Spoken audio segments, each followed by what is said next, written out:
the bungee cord. Not ideal, but it'll certainly work. Seems like a pretty good investment for 160 bucks. I would not use this for any kind of serious camping, and bring something to stuff these gigantic holes in the sides.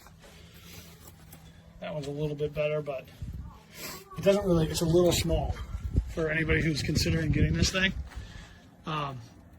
It's just a tad small. So anyways, DAC tent, I grade it a solid C.